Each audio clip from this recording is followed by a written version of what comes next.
नमस्कार दोस्तों, मेरा नाम है विवेक पांडे। स्वागत है अड्डा 24/7 यूट्यूब चैनल पे। दोस्तों, आज की सेशन की खास बात यह है कि आज उन डिवाइसेस के बारे में हम चर्चा करने वाले हैं जिसको हम लोग कहते हैं आउटपुट डिवाइस, जैसे कि मॉनिटर, प्रिंटर, प्रोजेक्टर। ये नाम ही काफ़ी है क्या? जी नहीं। अगर सिर्फ नाम काफ़ी होता तो ये सेशन में बनाता ही नहीं। सेशन की खास बात यह है कि यहाँ पर मैं उन डिवाइसेस के बारे में इंटरनल इन्फॉर्मेशन जिक्र करूँगा जो हमारे एग्जामिनेशन पॉइंट ऑफ व्यू से बहुत ही इंपॉर्टेंट होते हैं। यानी कि मॉनिटर कितने टाइप के होते हैं, वो किस टेक्नोलॉजीज पे काम करते हैं, या प्रिंटर कितने प्रकार के होते हैं, वो कैसे काम करते हैं, क्या क्या उसकी खासियतें होती हैं, या इसके अलावा भी कुछ और डिवाइस हैं जिसको हम मॉनिटर कह सकते हैं। इन सारी बातों की जानकारी है जो आज की वीडियो में हम देने वाले हैं। तो चलिए सेशन को स्टार्ट करते हैं अबाउट द आउटपुट डिवाइस। तो दोस्तों, अगर मैं बात करता हूं यहां पे, तो हम लोग आउटपुट डिवाइस मुख्यतः इन सारे डिवाइसेस को हम लोग आउटपुट डिवाइस कहते हैं। जैसे कि मॉनिटर की हम लोग बात करते हैं, ये हमारा आउटपुट है। प्रिंटर है, स्पीकर है, हेडफोन है, हेडफोन को स्पीकर ही कह सकते हैं, ठीक है। फिर आपका प्रोजेक्ट है। हेडफोन की अगर मैं बात करूं दोस्तों, अगर इसमें ये सिर्फ स्पीकर वाला पार्ट है, कुछ ऐसे हेडफोन्स आते हैं जिसमें माइक भी लगा होता है, तो वो मेरा आ जाएगा बोथ में आ जाएगा, ठीक है, बोथ की कैटेगरी में आ जाएगा। सिर्फ स्पीकर लगा है, ठीक है, मुख्यतः जो हम लोग ईयरफोन कहते हैं, ठीक है। तो जिस सिर्फ स्पीकर लगा है, जिसमें आप कॉलिंग की फैसिलिटी नहीं है, पहले के ज़माने में आता था तो वो सिर्फ आउटपुट था। लेकिन आज के ज़माने के मुख्यतः जिसको हेडफोन या ईयरफोन भी हम लोग कहते हैं, क्योंकि ईयरबड्स आने लगे हैं, इस वजह से आज के ज़माने में जो ईयरफोन है उसको लोग बोथ इनपुट आउटपुट कहते हैं। तो ये थोड़ा आप याद रख लीजिएगा, ठीक है। इसके बाद प्लॉटर है। एक डिवाइस और है जिसको हम लोग प्लॉटर कहते हैं, मुख्यतः एक तरह से प्रिंटर ही होता है। ये भी हमारा आउटपुट डिवाइस है, ठीक है। तो याद रखें, नाम तो यही है, monitor, printer, speaker, projector, plotter. अब बात करते हैं कि सर कुछ ऐसे डिवाइस के बारे में भी हमने सुन रखा है जो बोथ की कैटेगरी में आते हैं, यानी कि जो इनपुट भी होता है हमारा, और दोस्तों जो हमारा आउटपुट भी होता है, जिसको हम लोग इनपुट और प्लस आउटपुट की संज्ञा दोनों में रखते हैं, ठीक है। ऐसा कौन कौन सा है? जैसे कि मैंने आपको बताया कि हेडफोन और ईयरफोन है, वो आपका आ जाएगा बोथ की कैटेगरी में, क्योंकि अब पुराना जमाना को हम लोग भूल जाते हैं कि सिर्फ स्पीकर आता था। आजकल जितने आ रहे हैं हेडफोन, सब में माइक लगे होते हैं, ठीक है। तो आई थिंक अभी वाला दोनों में आ जाएगा, ठीक है। दूसरा अगर मैं बात करता हूँ जो सबसे है, डिजिटल कैमरा। डिजिटल कैमरा क्या है? इनपुट आउटपुट दोनों है। हम उसे क्लिक करते हैं, उसी में आंसर भी हमें मिल जाता है। मैं बात करता हूँ मॉडेम का, वो भी इस कैटेगरी में आ जाता है। मॉडेम, जैसे मैंने अभी बताया, हेडफोन है, वो भी आपका इसी कैटेगरी में आ जाएगा। हेडफोन या ईयरफोन की हम लोग बात करते हैं, ठीक है। इसके अलावा जितने भी हम लोग टर्सरी स्टोरेज डिवाइस की बात करते हैं, जैसे कि पेन ड्राइव वगैरह की, पीडी की बात करते हैं, या सीडी डीवीडी की बात करते हैं, जो डिवाइस जो एक्सटर्नली सिस्टम में हम लोग प्लग करते हैं फॉर डेटा स्टोरेज, जैसे कि पेन ड्राइव, हम लोग एज ए इनपुट का भी इस्तेमाल कर सकते हैं उसको, और उसमें रिजल्ट भी स्टोर करते हैं, यानी मेरा इनपुट आउटपुट दोनों की कैटेगरी में आता है। तो पेन ड्राइव, सीडी वगैरह, आजकल एग्जाम में ये पूछा भी जाने लगा है कि पेन ड्राइव किस कैटेगरी में आता है। आप चकित हो जाओगे कि ये इनपुट आउटपुट कैसे हो सकता है दोस्तों, ये तो स्टोरेज डिवाइस है। लेकिन थोड़ा उसको डेप्थ तक आप सोचते हो तो आपको इनपुट भी दिखेगा उसमें, और उसमें आउटपुट भी दिखेगा, इसीलिए उसको रखा जाता है इनपुट आउटपुट दोनों की कैटेगरी में। तो ये कुछ सवालों के जवाब थे जो मैंने यहां आपको दे दिया। नाम तो काफी है। क्या ये नाम ही काफ़ी है? अगर ये नाम काफ़ी होता तो जैसे स्टार्टिंग में बोला था, ये सेशन की आवश्यकता ही हमें नहीं पड़ती। सेशन की आवश्यकता पड़ी क्यों? इसलिए पड़ी क्योंकि मॉनिटर से बहुत सारे इंटरनल सवाल हैं जो हमारे एग्जाम के लिए बनते हैं। जैसे मॉनिटर के टाइप की अगर बात करता हूं, तो हमारा टाइप होता है, एक CRT टाइप होता है, जिसको हम लोग कैथोड रे ट्यूब कहते हैं। कैथोड रे ट्यूब जो एक मॉनिटर का टाइप है। ये बड़े वाले स्क्रीन, फ्लैट वाले स्क्रीन जो आप लोग देख सकते हैं, जो पीछे ऐसे थोड़ा सा मोटाई में ज़्यादा होता है, बेसिकली इसमें क्या होता है, स्क्रीन होता है, और ये एक इलेक्ट्रॉन गन होता है। जो पूछा भी जाता है कि इलेक्ट्रॉन गन का इस्तेमाल किस में किया जाता है, तो बेसिकली CRT में किया जाता है। इलेक्ट्रॉन गन जो स्क्रीन पे हिट करता है, और इस वजह से यहाँ पे स्क्रीन में कलर्स दिखते हैं, जिस कलर को कहते हैं RGB, the mother of all colour. Red, green, blue, ये 3 कलर है जिससे हम लोग रेड, ग्रीन, ब्लू, ये 3 कलर हैं जिसका मिक्सिंग करके दुनिया का हर कलर बनाया जाता है। तो ये RGB तब दिखता है, यानी कलर स्क्रीन तब दिखता है जब इलेक्ट्रॉन गन उस स्क्रीन पे हिट करता है। तो इससे सवाल ये बनता है कि CRT क्या है? फुल फॉर्म है, एक मॉनिटर है, दैट्स गुड। क्या है? इलेक्ट्रॉन बीम का इस्तेमाल किया गया है इसमें, बीम यानी रे। और कलर क्या है? तो RGB का फॉर्मेशन यहाँ होता है। 2-3 सवाल का जवाब हो गया। ये 2 मॉनिटर के बारे में क्या कहा था दोस्तों? मुख्यतः दोनों अगर कहा जाए कंबाइंड फॉर्म में, तो दोनों को TFT कहा जाता है, क्योंकि पतली स्क्रीन है। TFT, thin film transistor. Thin film transistor, यानी इसकी जो फिल्म बन रही है वो पतली है, इसलिए थिन फिल्म ट्रांजिस्टर कहा जाता है। और इसी का टाइप होता है एलसीडी और एलईडी, एलसीडी और एलईडी, ठीक है। अब एलसीडी और एलईडी का क्या है दोस्तों, आपको मालूम होना चाहिए कि आज के समय हम लोग एलईडी का इस्तेमाल कर रहे हैं और भी पतली होती गई है और क्वालिटी हमें अच्छी मिलती गई है। एलसीडी में थोड़ा सा वहाँ पे क्वालिटी कम था और थोड़ा सा वो ओवरटेक वो नहीं चल पाया मार्केट में उतना, क्यों नहीं चल पाया इस पे हम बात करेंगे। तो ये 3 पॉइंट हो गए। इसके अलावा कुछ और है जो सब कैटेगरी बांटी गई है, जैसे कि एलसीडी एलईडी का ही एक बड़ा फॉर्मेट बना जिसको हम लोग ओएलईडी कहते हैं, ठीक है, ओएलईडी भी कहते हैं, organic light emitting diode OLED कहते हैं। इसके अलावा हम लोग कर्व स्क्रीन भी कहते हैं और इसके अलावा हम लोग प्लाज्मा स्क्रीन भी कहते हैं। प्लाज्मा का मतलब ही होता है बड़ा, तो जो बड़े स्क्रीन में होता है उसे प्लाज्मा टीवी कहते हैं या प्लाज्मा स्क्रीन कहते हैं। तो ये सब हैं जो मॉनिटर के टाइप हैं, CRT, LCD, LED, TFT, OLED, plasma, curve, ये सब क्या है तो मॉनिटर के टाइप हैं। नाम तो क्लियर है सर, और क्या क्या पॉइंट बन सकता था ये भी यहाँ पे जिक्र कर दिए। मॉनिटर से रिलेटेड कुछ कुछ और पॉइंट है जो आपको जानना चाहिए, जो आपके एग्जाम पॉइंट ऑफ व्यू से इंपॉर्टेंट भी आपका है, ठीक है। क्या है वो हम बता देते हैं आपको, ठीक है। तो दोस्तों याद रखिएगा, मॉनिटर में बेसिकली 2-3 ये हमारा मॉनिटर होता है। कोई भी अगर मॉनिटर हम लोग देखते हैं, एग्जाम ओरिएंटेड चीजें बातें करेंगे यहाँ पर जो आपके लिए इंपॉर्टेंट है, ठीक है। मॉनिटर से आपसे ना 2-3 जैसे रिजोल्यूशन, क्या होता है रिजोल्यूशन, तो रिजोल्यूशन दोस्तों क्या होता है, नंबर्स ऑफ पिक्सल। ये शब्द आपने बहुत बार सुना होगा कि स्क्रीन का रिजोल्यूशन इतना अच्छा है, ठीक है। इसकी quality, resolution that means quality. Quality कहने का मतलब क्या है, तो numbers of pixel, number of pixels, ठीक है, नंबर ऑफ पिक्सल जो आपका पर हॉरिजेंटली होता है, यानी कि आप ऐसे इसको समझ सकते हैं। नंबर ऑफ पिक्सल आपका क्या है, तो याद रखिएगा हॉरिजेंटली कितने पिक्सल हैं और वर्टिकली कितने पिक्सल हैं। आप देखते होगे लिखा होता है 1028010996, ऐसे कुछ डायमेंशन आप कहीं देखते होगे, ठीक है। तो ये क्या है ना, ये बताता है कि भाई नंबर ऑफ पिक्सल वर्टिकली कितने हैं, नंबर ऑफ पिक्सल हॉरिजेंटली कितने हैं, और जितना नंबर ऑफ पिक्सल बढ़ेगा उसकी क्वालिटी उतनी अच्छी होगी। इसलिए ये नंबर जितना बढ़ता है वही आपका क्या होता है, रिजोल्यूशन उतना अच्छा होता है, उसमें पिक्चर की क्वालिटी उतनी अच्छी हमारी होती जाती है। ये मुख्यतः जो आपने देखा है 1048 वाला का 1048 HD जो हम लोग देख रहे हैं वो कहीं ना कहीं इसी का एक रिजोल्यूशन पार्ट ये हमारा है।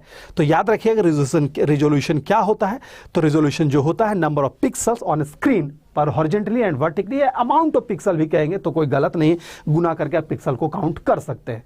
तो वो उसका रिजोल्यूशन होता है जो क्वालिटी ऑफ इमेजेस बताता है। दूसरी बात करते हैं इमेज में, जैसे मैंने शब्द का इस्तेमाल किया सर ये पिक्सल क्या है, तो पिक्सल के बारे में भी कभी कभी सवाल बनता है। पिक्सल याद रखिएगा द टीनी डॉट, जो टीनी डॉट होता है, छोटे छोटे डॉट जो होते हैं स्क्रीन में, टीनी जो डॉट होते हैं दोस्तों उसे हम लोग पिक्सल कहते हैं, ठीक है। टीनी डॉट क्या है, अब ये सवाल है। स्क्रीन को कभी भी अगर नज़दीक से आप देखेंगे तो आपको ऐसे ऐसे डॉट डॉट दिखेगा, कभी कभी ऐसे फील करना, ये डॉट डॉट के फॉर्म में कोई भी इमेजेस दिखता है तो इसी डॉट को कहा जाता है पिक्सल।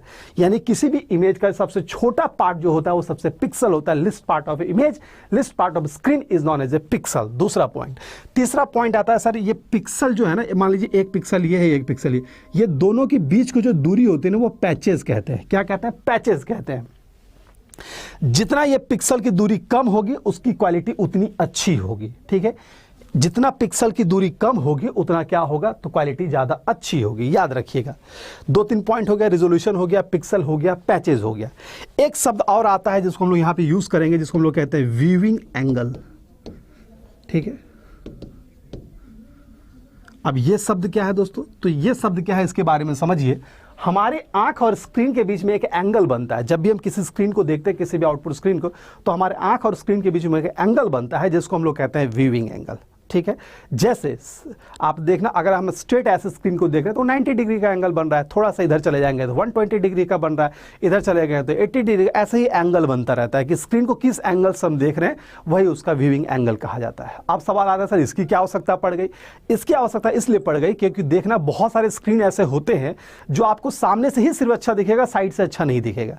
यानी वो स्क्रीन अच्छी मानी जाती है जिसके व्यूइंग एंगल ज़्यादा होते हैं, यानी कि वो 120 में भी देखा जाए, वो अगर हम चले जाएं 180 में भी चले जाए तो तभी थोड़ा सा ऐसे करके दिख सके हम साइड में, और थोड़ा साइड से मतलब पूरा पैरेलल भी जाके हम ऐसे करके देख सकते हैं, तो ऐसा उसका व्यूइंग एंगल अच्छा माना जाता है।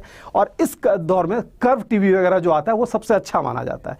सबसे खराब व्यूइंग एंगल जो होता है वो आपको याद रखिएगा LCD, हाँ, LCD जो है, LCD सबसे खराब व्यूइंग एंगल में आता था। क्यों? क्योंकि हमारे स्क्रीन की वजह से 98 डिग्री का ही बने तभी ढंग का वो दिखता था। आप नोटिस करना, उस ज़माने में जब LCD आया था तो आप थोड़ा सा साइड हो जाते, वो सही से दिखता नहीं। अभी भी बहुत सारे LED में भी ये है, लेकिन धीरे धीरे उस चीज़ को दूर किया, यानी उसकी कर्वनेस को चेंज करी जा रही है। इसी का नतीजा आप देखना थिएटर में क्या होता है। थिएटर को ऐसा डिज़ाइन किया गया है दोस्तों कि किसी भी एंगल से देखो आपको अच्छे से दिखते हैं, क्योंकि उसका व्यूइंग एंगल ऐसा डिज़ाइन किया गया, बच्चा कहीं से भी देख पाए उसको। ठीक है, थिएटर्स, मूवी हॉल्स में अगर हम जो जाते हैं उसकी मैं बात कर रहा हूं। तो व्यूइंग एंगल इसलिए जरूरी है क्योंकि वो हमारे आंख और स्क्रीन के बीच में एंगल बनाता है, किस एंगल से हम अच्छे देख सकते हैं। अगर आपके घर में LCD है तो अगर आपके घर में LCD है या LED है तो LED जब रहता है तो अब क्या है कि मल्टीपल लोग देख सकते हैं भाई, दूर से यहाँ स्क्रीन लगा है, टीवी बगल में, वहाँ के साइड में सोफा में भी लोग बैठ सकते हैं, उसके साइड वाले सोफा में बैठ सकते हैं। लेकिन वही अगर हमारा LCD लगा हुआ है तो सामने सामने वाला ही लोग देख पाते थे, जो पहले हम लोग इस्तेमाल किया करते थे। तो ये है व्यूइंग एंगल का कॉन्सेप्ट जो आपको याद रखना चाहिए। यानी खराब किसका है? तो आपका LCD का, हाँ, LCD का खराब व्यूइंग एंगल कहेंगे यहाँ पर। ठीक है, क्योंकि आप नोटिस करना खाली सामने से दिखेगा, साइड से उतना नहीं दिखता था उससे। ठीक है, तो ये 2-4 शब्द थे, viewing angle, resolution, number of pixel, patches. ये पॉइंट है जो आपको मॉनिटर से रिगार्डिंग जानना था। यानी मॉनिटर में आपको जानना था नाम, कैसे वो काम करता है। जैसे मैंने बोला इलेक्ट्रॉन बीम का इस्तेमाल होता है CRT में, वो 2-3 इंच इंपॉर्टेंट था। रिजोल्यूशन, पिक्सल, डॉट्स, ये सब चीज़ें हैं कुछ इंपॉर्टेंट्स है। इमेजेस की क्वालिटीज इंपॉर्टेंट है, ये 2 चीज़ याद रखिए। अब बात यहाँ पे मैंने किया है इमेजेस के बारे में, तो कुछ चीज़ें हैं जो और मैं आपको बता दूं। कोई भी स्क्रीन अगर आपके सामने आती, कोई भी स्क्रीन अगर आप देखते हो तो बेसिकली 2 तरह का इमेज बनता है। एक हम लोग कहते हैं वेक्टर इमेज और एक हम लोग कहते हैं रास्टर इमेज। ठीक है, जो भी हम लोग 2D की बात कर रहे हैं फिलहाल। ठीक है, वेक्टर इमेज और रास्टर इमेज। तो वेक्टर इमेज जो बेसिकली होता है वो ग्रिड फॉर्म में, आप देखना कभी नोटिस करके किसी इमेज को ऐसे ग्रिड में दिखेगा, और रास्टर जो होता है ऐसे डॉट डॉट दिखेगा। ठीक है, तो यही पिक्सल वाला फॉर्म है। तो 2 तरह का इमेज है। वेक्टर बेसिकली कहाँ इस्तेमाल होता है? जो बड़े बड़े बैनर, ये जैसे ये प्रोजेक्टर अभी आपके सामने जो क्लास ये दिख रहा है स्मार्ट बोर्ड, इसमें ना वेक्टर, नज़दीक जाकर देखो ऐसे वेक्टर इमेज दिख रहा है, मेरे को ग्रिड दिख रहा है, आपको नहीं दिख रहा है, मेरे को दिख रहा है। आप भी आपके पास कहीं आसपास होगा, देख लेना। अगर और देखने की इच्छा है तो कभी कभी देखना कि बहुत सारा होर्डिंग, मतलब क्या बोलते हैं उसको, इलेक्शंस वगैरह का नहीं, प्रचार करने के लिए आता है, तो उसमें भी वो स्क्रीन होता है। इसके अलावा बड़े बड़े जो फ्लैक्स बनते हैं, बड़े बड़े जो बैनर बनते हैं, वो भी हमारा क्या है, तो वो उसका भी इमेज जो है वो मेरा वेक्टर इमेज ही होता है। इन शॉर्ट हम ये कहते हैं कि बड़े बैनर, फ्लैक्स वगैरह का जो प्रिंट होता है इमेजेस, वो मेरा वेक्टर फॉर्म में ही होता है, ग्रिड फॉर्म में होता है। ठीक है, तो बेसिकली 2 तरह का इमेज हो गया, वेक्टर यानी कि जो ग्रिड में है, रास्टर जो डॉट फॉर्म में है, 2 चीजें हो गई। अब वेक्टर इमेज प्रिंट करने के लिए कौन सा डिवाइस का इस्तेमाल, जैसा हमने बताया अभी कि प्लॉटर जो है, लिख लेना कहीं साइड में, प्लॉटर भी एक काइंड ऑफ प्रिंटर ही होता है। प्लॉटर जो है बेसिकली जिसका इस्तेमाल बड़े बड़े बैनर और फ्लैक्स बनाने में किया जाता है। प्लॉटर एक ऐसा डिवाइस है जिसका इस्तेमाल बड़े बड़े बैनर और फ्लैक्स बनाने में किया जाता है। उसका बेसिकली जो इमेज आउटपुट होता है वो हमारा वेक्टर ही होता है। ठीक है, तो ये 2-3 टर्म है, बहुत कॉम्प्लिकेटेड नहीं है, शब्दों का बस ध्यान रखना है और उसे जहन में याद रखना है। बस क्या याद रखना है? रिजोल्यूशंस क्या है, तो नंबर्स ऑफ पिक्सल या अमाउंट ऑफ पिक्सल। पिक्सल क्या है? इमेज का सबसे छोटा पार्ट। पैचेस क्या है? तो 2 पिक्सल के बीच की दूरी। व्यूइंग एंगल क्या है? आंख और स्क्रीन के बीच का एंगल। यही सब तो पॉइंट याद रखना है जो आपके एग्जाम पॉइंट ऑफ व्यू से इंपॉर्टेंट है। अब बात करते हैं, तो दोस्तों ये मॉनिटर के बारे में सारा हो गया, टाइप भी मैंने आपको बता दिया। चलिए, मॉनिटर का टाइप हो गया। अब बात करते हैं दूसरा, प्रिंटर के बारे में। प्रिंटर बेसिकली है क्या दोस्तों? नाम से ही मालूम है, प्रिंट करता है। अगर एग्जाम पॉइंट ऑफ व्यू से अगर शब्द याद रखना है तो याद रखिएगा, अगर आपसे पूछा जाए इनमें से कौन सा डिवाइस है जो आपको सॉफ्ट कॉपी से हार्ड कॉपी में कन्वर्ट करता है दोस्तों, तो वो हमारा प्रिंटर है, जो सॉफ्ट कॉपी को हार्ड कॉपी में कन्वर्ट करता है। सॉफ्ट कॉपी को हार्ड कॉपी में कन्वर्ट करता है, जो सॉफ्ट कॉपी को हार्ड कॉपी में कन्वर्ट करता है उसे हम लोग प्रिंटर कहते हैं। चीज़ें क्लियर है? अब बात करते हैं इसका टाइप है। एक हमारा इम्पैक्ट प्रिंटर है। अब इम्पैक्ट में कौन कौन सा, आप पहले इम्पैक्ट और नॉन इम्पैक्ट के बारे में समझ लेते हैं, क्या है ये चीज़।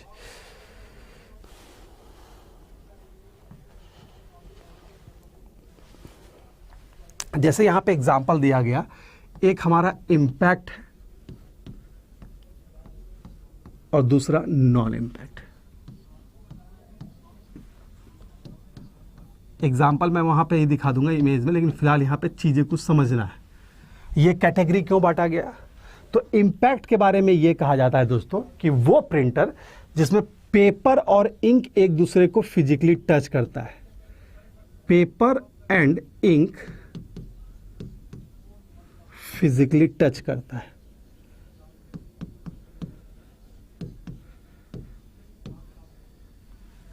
ठीक है, इसमें क्या होता है, डोंट टच हो जाएगा।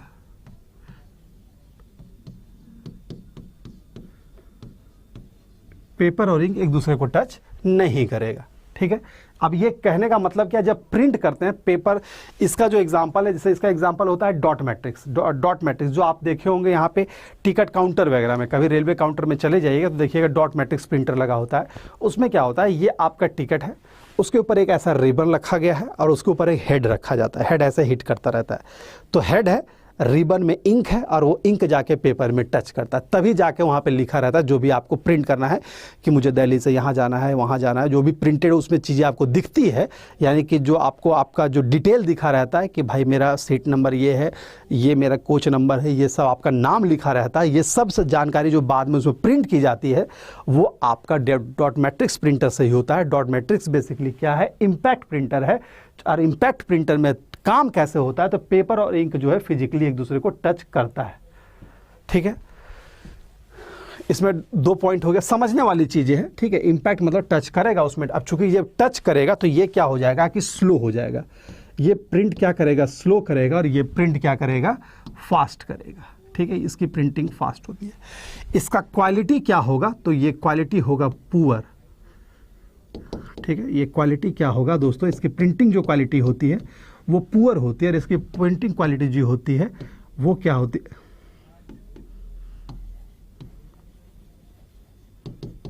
इसकी जो क्वालिटी होती है वो हमारी गुड होती है। ठीक है, ये पुअर क्वालिटी होगा और ये गुड क्वालिटी होगी, याद रखिएगा। 2-3 चीज़ें समझ में आ रहा है। अब जब क्वालिटी और स्पीड की बात आ गई तो कुछ पॉइंट है जो आपको यहाँ पर स्टार के फॉर्म में लिख लेना चाहिए। क्या लिखना चाहिए दोस्तों, तो कोई भी इमेज है या कोई भी पॉइंट है, उसकी जो क्वालिटी है, उसकी जो क्वालिटी है दोस्तों वो किस में मेजर की जाती है, तो लिख लेना उसको DPI में मेजर की जाती है। किस में, DPI, डॉट पर इंच। किसी भी इमेज की जो क्वालिटी है वो मेजर किस में की जाएगी, DPI, डॉट पर इंच में मेजर की जाती है। ये लिख लेना कहीं साइड में। दूसरा जो पॉइंट आता है दोस्तों, दूसरा जो नोटेबल पॉइंट है वो क्या है, अगर किसी पॉइंट की गति मापी जाएगी तो वो किस में मापी जाती है दोस्तों, तो याद रखिएगा वो मेरा CPS, कैरेक्टर पर सेकेंड, या फिर हमारा PPM, पेज पर मिनट, या फिर हमारा LPM, लाइन पर मिनट। तो LPM, CPS और PPM ये कुछ मेजर यूनिट्स हैं जिसका इस्तेमाल किया जाता है प्रिंटर की गति को मापने में। क्वालिटी किस में, DPI में, और स्पीड किस में, CPS, PPM, LPM में मापी जाती है। ठीक है, तो ये कुछ चुनिंदा पॉइंट्स हैं जो आपको इसके बारे में याद रखना था। इम्पैक्ट और नॉन इम्पैक्ट क्या कहा जाता है, और मुख्यतः ये वाला कॉमन फैक्टर जो है वो याद रखना होता है। ठीक है, आई होप सो अगर ये कंपैरिजन वाला क्वेश्चन आपके एग्जाम में आएगा तो इसके जवाब आप अच्छे से वहाँ पे दे पाइएगा। ठीक है, ये मामला सेट है। अब आते हैं कुछ और पॉइंट पे। ठीक है, इसका स्क्रीनशॉट ले लीजिए, एग्जाम पॉइंट ऑफ व्यू से ये बहुत इंपॉर्टेंट चीज़ें हैं जो मैंने आपके साथ यहाँ पे जिक्र कर दिया है। अब हम बात करते हैं दूसरे पॉइंट पे। जैसे मैंने यहाँ पे आप एग्जांपल दिया था, इम्पैक्ट, नॉन इम्पैक्ट। इम्पैक्ट में कैरेक्टर प्रिंटर है जो डेजी व्हील और डॉट मैट्रिक्स प्रिंटर भी है। ठीक है, इसमें लाइन प्रिंटर है, ड्रम प्रिंटर और चेन प्रिंटर भी आ जाता है।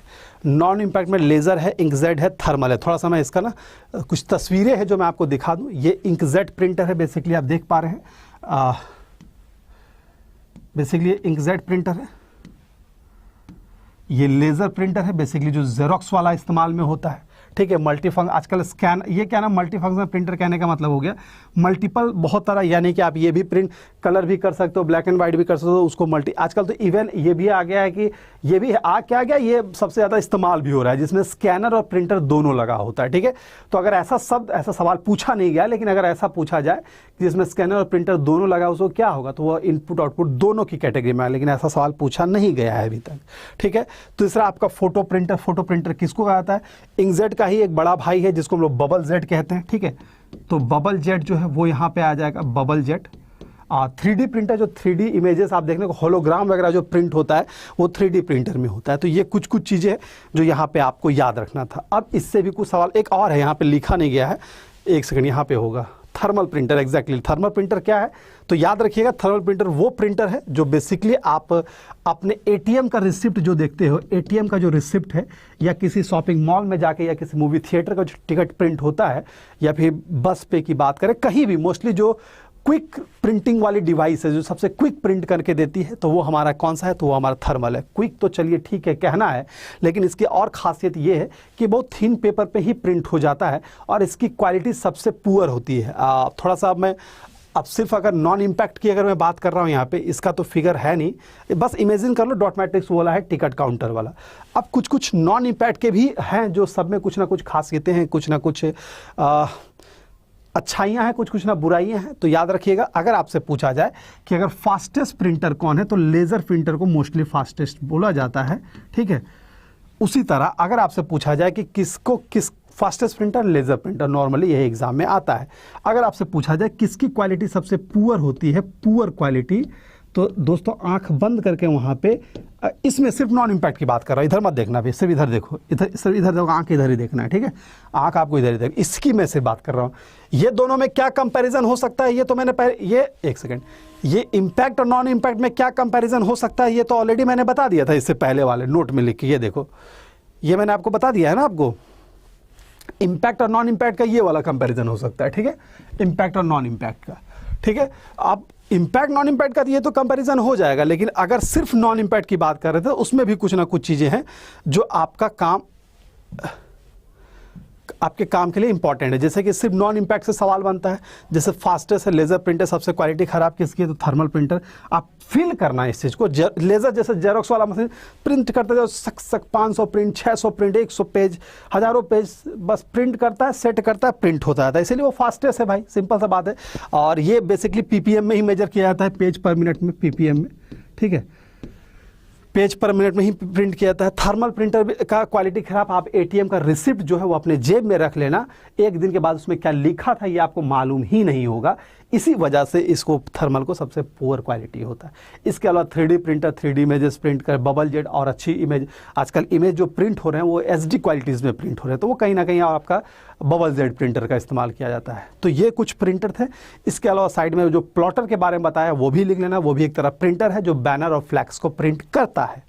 तो ये प्रिंटर्स के बारे में इतना आपको जाना था कि यूनिट क्या होता है, ठीक है, क्वालिटी किसे मेजर किया जाता है, स्पीड किसे मेजर किया जाता है, किसको कैरेक्टर प्रिंटर कहा जाता है, ये भी पूछा जाता है किसको कैरेक्टर प्रिंटर किया जाता है, कैरेक्टर प्रिंटर की यूनिट क्या होगी, तो CPS ही होगी, कैरेक्टर पर सेकंड।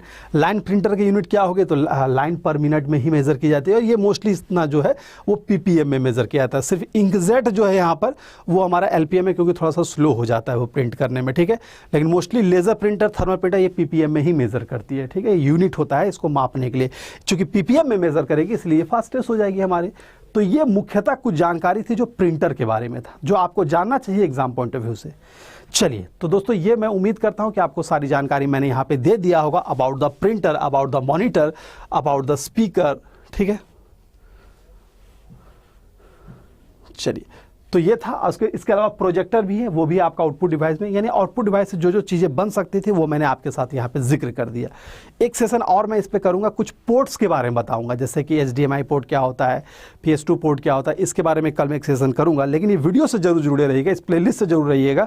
आपके एग्जाम में कोई भी पॉइंट है जो मैं छूटने नहीं दूंगा, और आपकी क्वेरीज है वो भी मुझे हमेशा बराबर मिलनी चाहिए। आप इस प्लेलिस्ट से हमेशा जुड़े रहिए, 3 बजे वीडियोज़ आपको मिल जाती है, और मेरे साथ हमेशा जुड़े रहिए अड्डा 24/7 यूट्यूब चैनल पे। आपको बहुत बेहतरीन जानकारी दूंगा। मैं आपको एक चीज़ और बता दूं, अभी मैंने एक नया सेशन स्टार्ट किया है, ये तो वीडियोस आपको मिल ही रही है, साथ ही साथ आप मैंने जो IT वाले कैंडिडेट हैं, जो IT वाले बच्चे हैं, जो IT पढ़ना चाहते हैं, इंफॉर्मेशन टेक्नोलॉजी, कंप्यूटर साइंस पढ़ना चाहते हैं, जो उस स्पेसिफिक कैटेगरी में आते हैं, उनके लिए सेशन स्टार्ट किया हूँ 11 बजे। बैंकिंग रेगुलेटरी चैनल जो है उस पर वो लाइव सेशन कर रहा हूँ, कल से स्टार्ट किया, आज से ही स्टार्ट किया हूँ।